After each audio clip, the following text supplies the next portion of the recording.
Pak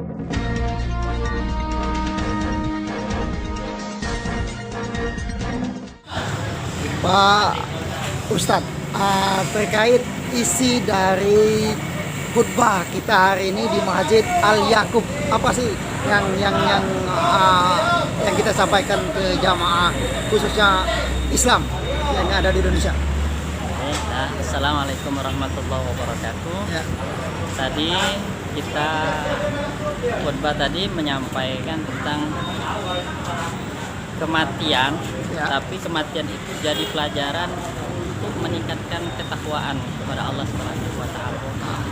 Di masa Covid ini kan kita ada dua ancaman sebenarnya.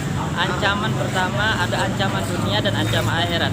Ancaman akhirat itu sudah lampau, sudah lalu dipesankan oleh Nabi kan. Ya. Katanya yang tidak sholat bakal kena siksa, yang meninggalkan sholat bakal kafir dan penuh dengan siksaan di akhirat nanti. Ya. Itu ancaman sudah lama, tapi ancaman dunia ini sangat takuti, bahkan seluruh dunia ketakutan. Ketakutan ya. Padahal cuma masker. Ya. Masker kan cuma antisipasi agar tidak kena.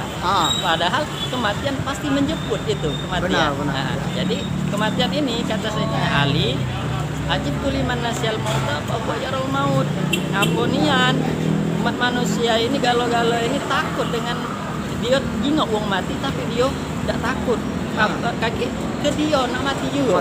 Jadi persiapan apa yang harus kita siapkan? Tidak lain hanyalah ketakwaan. Jadi kami mengajak jamaah sekalian supaya meningkatkan ketakwaan ini kepada Allah Subhanahu wa taala.